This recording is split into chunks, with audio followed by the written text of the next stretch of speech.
आने वाले कुछ दिनों में ही महाराष्ट्र में विधानसभा चुनाव होने हैं और जिस तरह लोकसभा चुनाव के नतीजे आए उसके बाद सियासत बड़ी गर्माई हुई है। 11 सीटों के लिए 12 उम्मीदवार हैं एमएलसी चुनाव में। यह चुनाव काफ़ी महत्वपूर्ण इसलिए है क्योंकि 3 महीने के अंदर ही राज्य में विधानसभा के चुनाव होने वाले हैं। जून 2022 में हुए एमएलसी चुनाव के बाद ही राज्य में चल रही तत्कालीन महाविकास अघाड़ी सरकार गिर गई थी। इसकी शुरुआत चुनाव में क्रॉस वोटिंग के जरिए हुई थी। इन चुनाव की अहमियत इसी से समझी जा सकती है कि एमएलसी चुनाव कितने महत्वपूर्ण होते हैं, क्योंकि ये मौका होता है जब विधायक किसके साथ हैं नहीं हैं इसका अंदाज़ा लगाया जाता है। चुनाव आयोग ने महाराष्ट्र विधान परिषद चुनाव की अधिसूचना 25 जून को जारी की थी और 2 जुलाई तक तमाम उम्मीदवारों ने नामांकन पत्र दाखिल किए। 3 जुलाई को नामांकन की जांच हुई। नामांकन पत्र वापस लेने की अंतिम तिथि 5 जुलाई रही।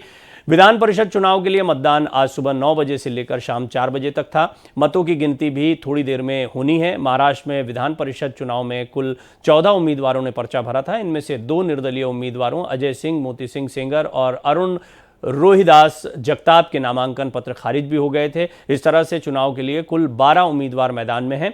पार्टीवार उम्मीदवार देखें तो बीजेपी के 5, शिवसेना और एनसीपी के 2-2 और कांग्रेस, शिवसेना, यूबीटी और peasants and workers party of India के 1-1 उम्मीदवार मैदान में हैं। मेरे सहयोगी अभिषेक आपको ज़्यादा जानकारी देंगे। अभिषेक, हमने ये भी सुना कि कांग्रेस के कुछ विधायक बैठक में नहीं पहुंचे हैं और जैसा आपने देखा कि मैंने खबर में भी बताया कि पिछली बार ये एमएलसी चुनाव का ही माहौल चल रहा था और उसी समय हमने देखा किस तरह से सत्ता पलट गई थी। इस बार अभी माहौल कैसा है और ये जो पुरानी बातें जितनी याद की जाती हैं और झटका लगता है उस लिहाज से ये एमएलसी चुनाव कैसा रहा है?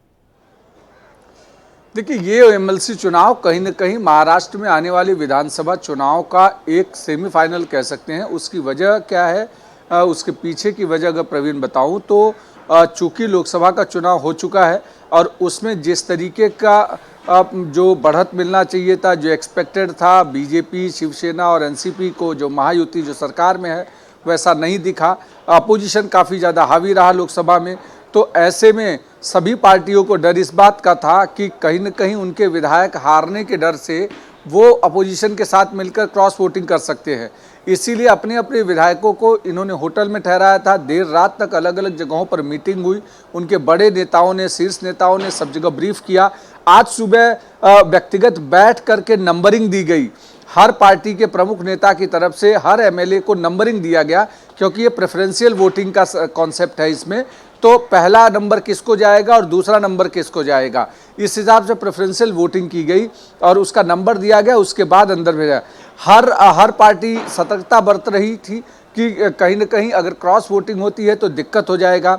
सूत्र बता रहे हैं कि शरद पवार ग्रुप की तरफ से और उद्धव ठाकरे ग्रुप की तरफ से उन विधायकों को संपर्क किया गया था जो विधायक फिर से वापस आना चाहते थे। वापस लौट करके उनको ये कहा गया कि आप लॉयल्टी दिखाइए, आप इसमें हमारे कैंडिडेट को मतदान कीजिए, फिर हम विचार करेंगे कि आपको लेंगे। तो ऐसे कंडीशन में कहीं न कहीं सब कुछ सतर्कता बरती गई। आज सभी के सभी जितने भी 100% मतदान हो गया है।